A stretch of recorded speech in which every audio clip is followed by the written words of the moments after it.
Olá, turma, sejam bem-vindos para a oitava aula de Matemática Financeira e Estatística. Falamos bastante até o momento de matemática financeira, né? Cálculo de juros, VPL, TIR, enfim, mas não falamos sobre estatística, então esse é o nosso tema da aula de hoje. O que é estatística? Estatística é a parte da matemática aplicada que fornece métodos para coleta, organização, descrição, análise e interpretação de dados. Vejam que está muito relacionado à pesquisa aqui, né? E para a utilização dos mesmos na tomada de decisão. Vejo que aqui eu coloquei em azul, uma parte em azul, uma parte vermelha, porque a gente tem duas partes dentro do mesmo conceito.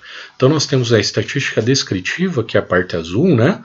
Que é responsável pela coleta, organização e descrição, a parte da pesquisa, como eu comentei, né? E a indutiva, que vai analisar aqueles dados, interpretar para que a gente consiga tomar decisão. A estatística ela é bem importante, muito utilizada dentro de empresas, entidades variadas, né, organizações filantrópicas e a entidade pública, né, o ente público, para conseguir entender um contexto, um cenário e poder decidir melhor, tomar melhores ações. Ela tem como objetivo coletar, organizar, sintetizar e apresentar os dados, então é a parte bem de pesquisa e burocracia, vamos chamar assim, organização. A parte de medição da variação e levantamento de dados, a gente vai fazer alguns cálculos aqui, né? A estimativa dos parâmetros da população e determinação de precisão das estimativas. A gente vai entender o conceito de população e essa precisão também vai ficar mais clara. A gente não vai trabalhar nesse momento o conceito de precisão, mas na aula teórica, mas na aula prática a gente vai ver. E a aplicação dos testes de hipótese em relação aos parâmetros que vão ser medidos na pesquisa, né, na análise estatística.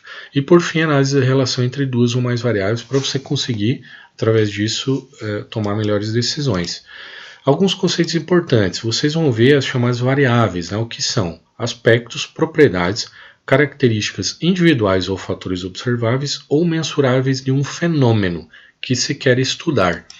Aí a gente vai ter características qualitativas, que são atributos, né? O exemplo, sexo, masculino, feminino, a cor da pele, branca, preta, amarela, vermelha, enfim, características qualitativas, de qualidade relacionada a atributos.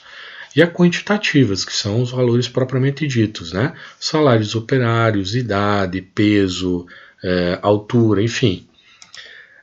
E a população, esse é um conceito bem importante, pessoal. É um elemento numérico mensurável que define o sistema do conjunto. A gente já estudou conjunto, né? Os conjuntos, grupos de números, né? Nesse caso, quando a gente está falando de população para estatística, é o conjunto de itens ou eventos semelhantes que se interessa para alguma questão ou experimento. Exemplo, a gente pode fazer um estudo em relação à idade média dos alunos da rede pública do município de Fraiburgo que estão no ensino regular, né? A gente pode fazer essa medição com talvez o intuito de entender qual é a quantidade de população por faixa etária que está estudando, certo? Então a população seriam todos os alunos da rede pública do município de Fraiburgo. E aí a gente tem a amostragem, né? Que é um subconjunto dessa população que a gente obtém por amostragem. Ou seja, quando a gente vai fazer análise estatística, a gente pode não entrevistar todos os alunos, né? O exemplo da idade é muito simples, né? Talvez até no banco de dados do município a empresa tenha, mas quando a prefeitura tem. Mas quando você quer entender mais a fundo, principalmente características qualitativas, você tem que entrevistar, pesquisar e entender. Mas mesmo a base de dados do município forneceria informações estatísticas que podem ser cruzadas depois, tá? Então a população seria todos os alunos. Mas eu não vai ser muito trabalhoso e custoso eu entrevistar e procurar falar com todos os alunos ou trabalhar com os dados de todos os alunos. Aí eu pego uma amostra, uma partezinha, falo com alguns alunos desse todo. E aí eu extrapolo a situação daquele conjunto que foi medido, eu tenho dados e tenho uma representação de todo o contexto, que seria a população total. Então vejam, população não é apenas aquele conceito geográfico, né, que a gente tem o conceito da parte antropológica ali, né? A gente está falando de um conceito estatístico. Então, população é o conjunto que quer se medir. E a amostragem é uma fração daquele todo. Então, população é o conjunto e a amostra é uma partezinha que tem dentro dessa população que vai me dar dados de um contexto geral, tá? Existe, como um dos objetivos que a gente viu ali atrás, né? Uma forma de você fazer um cálculo e, quando você quiser chegar numa precisão maior, esse cálculo te indicar qual que seria o número mínimo de alunos que você teria que entrevistar em relação a uma esfera de contexto de todos os alunos, tá? Então a estatística também vai te dar essa informação. Do todo, para mim ter uma amostra válida, quantos eu devo entrevistar no mínimo, certo? A gente vai fazer para frente essa análise. Muito feito isso em pesquisa eleitoral, né? As empresas de pesquisa fazem entrevista com uma parte dos eleitores para poder estimar qual que seria o resultado, né, das eleições. Então eles pegam a população total, que seria o número de eleitores de um determinado local, município, estado, país, enfim, e fazem a pesquisa com alguns para fazer essa extrapolação, que vai indicar, em tese, um contexto geral da população, tá? A gente vai estar trabalhando com algumas medidas aqui, tá? Medidas um pouco mais simples. Lembre, a gente está na aula teórica. O intuito aqui é que vocês entendam o cálculo e não necessariamente o contexto. Para frente a gente vai trabalhar com contexto, pesquisa e entender histórias e dados mais diretos, né? Mais contextualizados. Aqui a gente vai trabalhar com algo mais hipotético. Então, a primeira medida de tendência é a média aritmética simples. Essa média ela vai indicar a média de tendência central, que vai apontar para onde se concentram os dados, tá? Onde há maior concentração de dados. A fórmula vai ser, vejam, o x com tracinho em cima é que vai indicar a média aritmética, e esse cálculo aqui, o sigma, né, vai representar a somatória do conjunto dividido pelo número de elementos. Mas vamos traduzir de uma forma que fica um pouquinho mais fácil a compreensão dessa fórmula, tá? Isso daqui, essa somatória indica isso que a gente está vendo aqui em cima, né? Que a média aritmética representa o número 1 somado com o número 2, somado com o número 3 pontinhos, vai somar vários números, né? Até o último número da amostra que você pesquisou, dividido pelo número de elementos, ou seja, a quantidade de números que vão estar expressos aqui em cima, tá? Exemplo, para ficar mais fácil. Qual a média aritmética dos números 10, 12, 15, 18 e 20? Vamos supor aqui, para ficar uma historinha mais fácil de entender, que eu entrevistei 5 alunos e esses 5 alunos me passaram a idade deles, tá? Essa aqui são a idade. Qual a média aritmética simples? Então vamos trazer a fórmula aqui, né? Da média aritmética simples. Primeiro número 10, x1, x2 é o 12, x3 é o 15, x4 é o 18, x5 é o 20. Tá aqui, todos esses números sendo somados. Como eu falei, x5 é o último, então indica que nós temos 5 elementos. Então, tem a somatória dos números aqui em cima, são 5 números, então está aqui.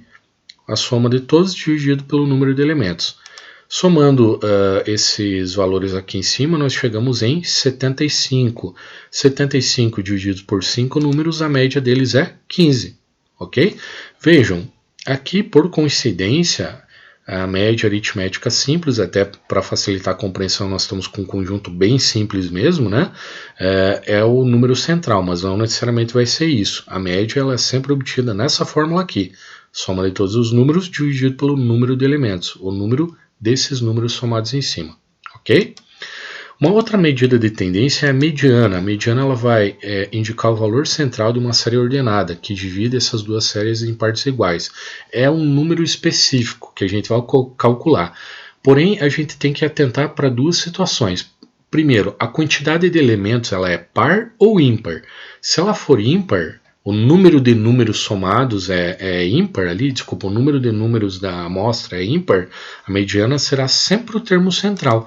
Então, no exemplo que a gente teve, 10, 12, 15, 18 e 5, nós temos uma quantidade de elementos ímpar, nós temos 5 números. Então, nesse caso, a mediana será o número central, ou seja, ela vale 15. Agora, se a quantidade de elementos for par, a mediana será obtida pela média aritmética dos dois elementos centrais. Ou seja, no exemplo aqui eu só inseri o número 16, tá? No mesmo conjunto de elementos, né? Então nós temos 10, 12, 15, 16, 18 e 20. Então aqui no centro nós temos dois números. Por quê? Porque a quantidade de elementos é par. Nós temos 6 números aqui. Então agora a gente obtém a média aritmética simples, ou seja, a mediana vale, a gente já entendeu a média aritmética simples, é a soma dos dois números dividido pelo número de elementos somados, né? Então 15 com 16 soma 13, e aqui nós estamos somando dois números, ou seja, divide pelo número de elementos. 2, 31 dividido por 2 é 15,5. Nesse caso, a mediana vale 15,5. Nesse exemplo aqui, cujo conjunto numérico tem 6 elementos, 6 números. E a última medida de tendência que a gente vai entender é a moda. A moda é o valor que mais se repete em determinada amostra. Ela pode não existir e também pode não ser única, tá?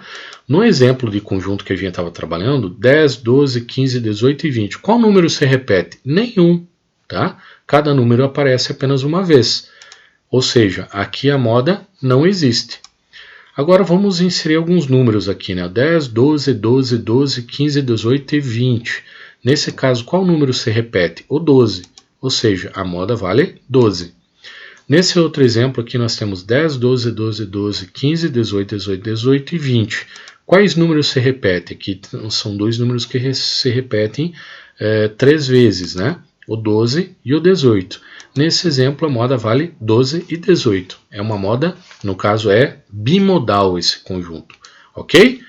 A moda pode não existir quando cada número é apresentado apenas uma vez. Pode existir sim quando o número aparece mais vezes que os outros. E quando existe mais de um número que aparece a mesma quantidade de vezes, que aparece mais que os outros, né, a gente pode ter mais de um número representando a moda, certo? Então, nesse exemplo, né, vamos imaginar a idade dos alunos. A maioria dos alunos tem 12 anos. Ou, nesse exemplo aqui, a maioria dos alunos teria 12 e 18 anos. Mesmo que eu saiba que a média de idade deles é 15. Ok? E aí nós temos os cálculos aqui de medida de dispersão e variabilidade. Esses são cálculos um pouquinho mais complexos, pessoal. Então, bastante atenção aqui. Lembre-se, nós estamos trabalhando com estatística, análise dos números, para entender a teoria de fórmulas, tá? Esse é o objetivo, não a contextualização da pesquisa em si. Então, a medida de dispersão ou variabilidade, ela mede o quão variável são as amostras, tá? E aí nós temos alguns tipos de cálculo. A gente vai ter a amplitude, que vai indicar a diferença entre o maior e o menor número observado. No exemplo, a fórmula é, no caso, amplitude total, maior valor menos o menor valor.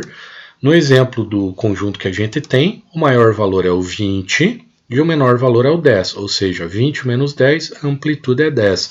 Então, percebam, nesse exemplo, qual é a maior idade, qual é o aluno com maior idade nesse conjunto que eu medi? 20 anos. E o com menor idade? 10, ou seja, existe uma variação de 10 anos entre o maior e o menor número que a gente tem. Então aqui é para você ter uma ideia dos extremos, né? Quais são os extremos dentro do que a gente está observando. Existe também a variância, pessoal. Esse é um cálculo bem importante. Ela vai indicar a distância dos dados em relação à sua média. Percebam que a gente sempre vai ter que calcular a média para poder obter a variância. E a média é a média aritmética, que é a primeira medida que a gente calculou nos slides anteriores, tá? A fórmula da variância vai ser essa fórmula aqui, ó, a letra grega sigma, né? Sigma ao quadrado igual sigma maiúsculo, aqui a somatória desse conjunto de cada um dos itens, menos a sua média, dividido, no caso, elevado à potência 2, elevado ao quadrado, dividido por n número de elementos. Vamos traduzir a fórmula para ficar mais fácil a compreensão, tá? Então eu vou ter que o sigma ao quadrado, que representa a variância, então a variância é igual a o primeiro número menos a média, elevado ao quadrado, mais o segundo número menos a média, elevado ao quadrado, e assim vai indo até o último número menos a média, elevado ao quadrado, dividido pelo número de elementos, tá? Vamos pegar aqui no nosso exemplo, 10, 12, 15, 18 e 20. Vamos calcular em cima dele para ficar mais fácil a compreensão. Vocês lembram que a gente já calculou? A média aritmética deles é 15, tá? Então o cálculo da variância vai ser variância igual Primeiro número, 10 menos 15 elevado ao quadrado, mais 12 menos 15 elevado ao quadrado, mais 15, veja que eu estou trazendo o número aqui de cima, né? 15 menos 15, e o que está em azulzinho é a média, tá? Então é o número menos a média elevado ao quadrado, 18 menos 15 elevado ao quadrado, 20 menos 15 elevado ao quadrado, dividido por 5 elementos, tá? Faço o cálculo que está entre parênteses, então 10 menos 15 eu tenho menos 5, continua elevado ao quadrado, 12 menos 15 é menos 3 elevado ao quadrado, 15 menos 15, 0 elevado ao quadrado, 18 menos 15 é 3 elevado ao quadrado, 20 menos 15, 5 elevado ao quadrado, tá? Dividido por 5. Sigma ao quadrado, no caso a variância, será igual a... Pessoal, vocês lembram lá atrás que a gente falou sobre potenciação, né? Quando a potência for par, seu número aqui dentro é ímpar, ele se torna par, né? Por quê? Por causa daquela regrinha matemática do menos com menos igual a mais. Então, menos 5 vezes menos 5 totaliza 25, ok? Mesma coisa no 3, né? Menos 3 vezes menos 3, 9. Menos com menos mais. 0 vezes 0, 0. 3 vezes 3, 9. 5 vezes 5, 25. Divido por 5. A somatória desses números aqui, ó, 25 com 25 dá 50, 9 com 9, 18, 68, divididos por 5. Então, a variância que eu tenho em relação a esse conjunto é 13,6, tá? Agora, pessoal, para que serve a variância? A variância ela é base para a gente calcular o desvio padrão. Esse é um número que nos diz uma situação bem relevante, tá? O desvio padrão ele vai medir a distância dos dados observados em relação à sua média. A fórmula será o sigma, não mais o sigma ao quadrado. Quando ele está ao quadrado é a variância, quando está apenas o sigma é o desvio padrão. Sobre a raiz da variância, que eu trouxe o VAR, que na maioria das vezes a gente vai ver isso aqui, que é o cálculo que a gente fez antes, tá? Então, no exemplo numérico 10, 12, 15, 18 e 20, a gente vai ter o desvio padrão sendo a raiz de 13,6, que é o cálculo que a gente obteve da variância, tá? E a raiz de 13,6 dá mais ou menos 3,69. Pessoal, vai seguindo o link para vocês. Um link vai seguir no grupo, né, um link de acesso para que vocês possam fazer o cálculo da raiz lá, tá? Como a raiz nesse caso não é exata, ela é mais ou menos, a gente vai trabalhar com essa referência numérica para ter uma ideia do cálculo do desvio padrão, tá? Então isso vai nos dizer, quando a gente fizer o cálculo de um próximo indicador, dentro de qual range isso está, tá bom? Mas o que isso diz para mim, pessoal? Quanto maior o desvio padrão, maior será a variância e mais irregular a amostra. Quanto menor o desvio padrão, menor a variância e mais regular é essa amostra, tá? E essa questão de regularidade e irregularidade, ela não tem o objetivo de indicar se a pesquisa está certa ou errada. Não, apenas de dizer se existe uma variação muito grande entre os números, tá? Em relação à média, cada uma das amostras, o quanto que ela está variando, certo? Vamos pegar um exemplo dentro de uma empresa, né? Se foi feita uma pesquisa com a altura dos colaboradores, você vai verificar se está dentro de uma regularidade ou se isso varia demais em relação à regularidade. Isso vai te direcionar para algumas ações, por exemplo, na área de segurança do trabalho, onde você tem que colocar equipamentos que vão reduzir o risco da pessoa, como, por exemplo, riscos ergonômicos, que às vezes a pessoa vai receber um banquinho ou vai ser colocado no caso, uma mesa que com o peso sendo colocado em cima ela vai baixando para a pessoa ficar numa altura ideal, a colocação do corrimão, né, para que a pessoa não venha a cair de uma altura elevada, enfim, uma análise da altura média dos colaboradores pode referenciar algumas ações na área de segurança do trabalho. Vejam como o uso da estatística ele pode ser tão amplo, né? Também existe a possibilidade, né, quando você compra algum alimento lá no mercado, às vezes você vai perceber que existe uma variação dentro do produto, né, dentro da pesagem. Existe um range de variação que é permitido, né? Então, normalmente a empresa pode fazer várias amostras, né? Por exemplo, eu fabrico um cubo, um cubinho de um alimento que é vendido. Qual é a variação de peso entre a média de produção desses cubos? Para poder chegar a uma média de amostra, para poder identificar quantos cubos devem ir dentro de uma caixinha ou de um pacotinho, para que você tenha um peso dentro daquele range permitido de variação de pesagem, né? Então, existem N aplicações dentro das empresas. Então, citei 2 exemplos, não vou me delongar para a gente focar aqui nos cálculos, tá? E para finalizar um cálculo que a gente começou lá com a média, passamos pela variância, calculamos o desvio padrão, agora a gente tem o coeficiente de variação. Aqui a gente tem uma linha interessante para análise, tá?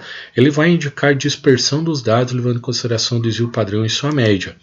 A fórmula dele é coeficiente de variação é igual o desvio padrão divide a média.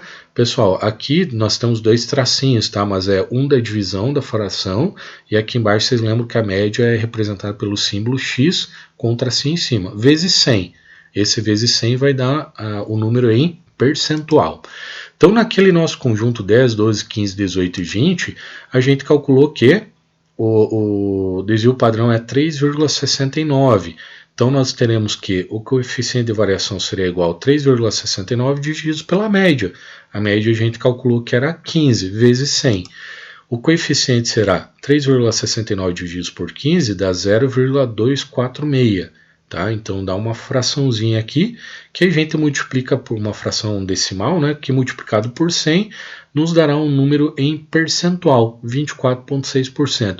E o que isso me diz, pessoal? Aqui existe um range meio que referencial que vai indicar que quando o coeficiente de variação for menor ou igual, esse símbolozinho aqui é menor ou igual, tá? Menor, sempre que a setinha for para a esquerda, né? Esse Vzinho aqui de lado, né? Indica o menor.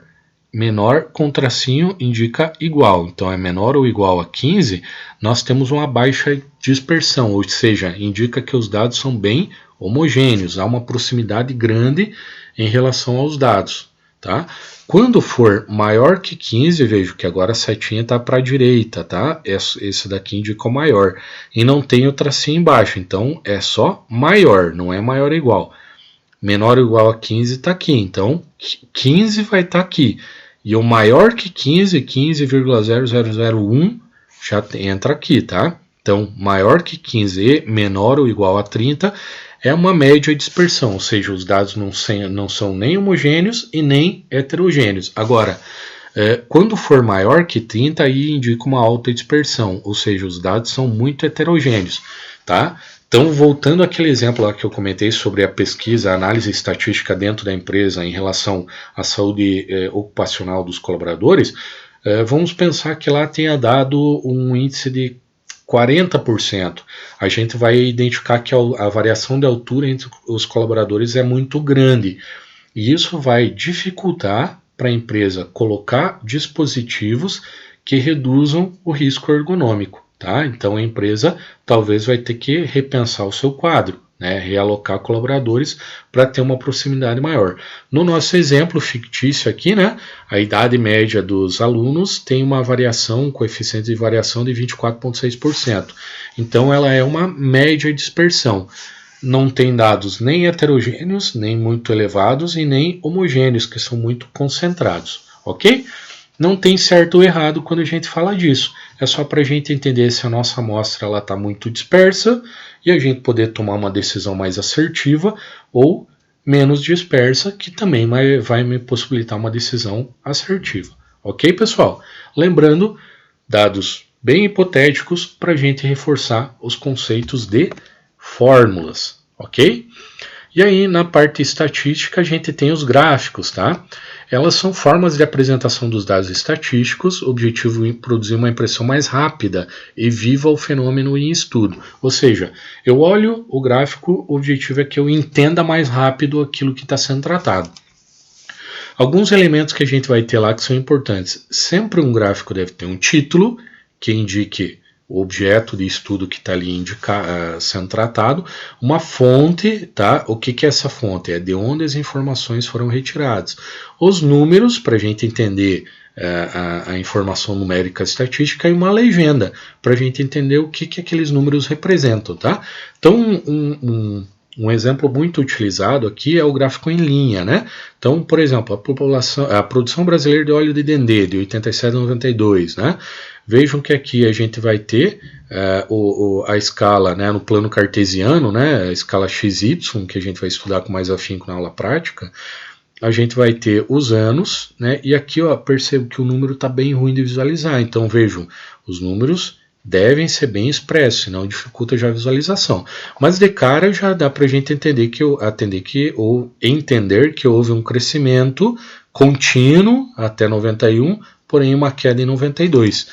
Mas essa apresentação também pode se dar através do gráfico em colunas, tá? Também a representação é muito similar à linha, e aí aquilo que for mais conveniente a gente pode tratar. Vejo que aqui os números já fica fácil de entender, né?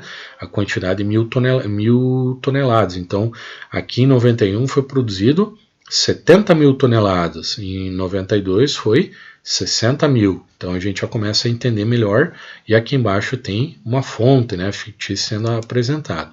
A gente pode ter, enquanto a coluna a gente está falando na vertical, aqui é as barras, tá? O objetivo é o mesmo, porém a representação aqui vai ser na vertical, ok? E aí vejam que ele se torna muito mais agradável, a gente consegue entender bem melhor os números aqui, tá bom? Então ó, percebo que fica mais fácil a compreensão. Enfim, que a gente tem vários gráficos, vou citar alguns aqui, e na parte prática a gente vai trabalhar melhor eles, tá? Por exemplo, nós temos aqui o gráfico em barras representando duas informações conjuntas. A gente vai apresentar a balança comercial do Brasil, indicando o gráfico, o que está em azul é exportação e o que está em laranja é importação. Então, o balanço comercial, a gente entende já que a diferença entre importação e exportação. Percebo que a gente tem exportado nesse período aqui muito mais do que importado, mas esse range já diminuiu aqui em relação ao último ano pesquisado, ok? Então, aqui embaixo a gente tem a apresentação da escala. Isso é bem importante para a gente entender gráficos como esse, né?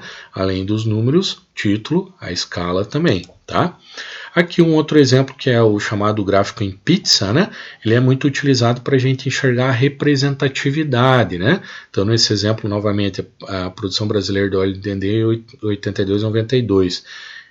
Qual foi o período mais representativo? Tá aqui, ó, 20 e 21%, né? Então 20% foi em 90, 21 em 91, tá?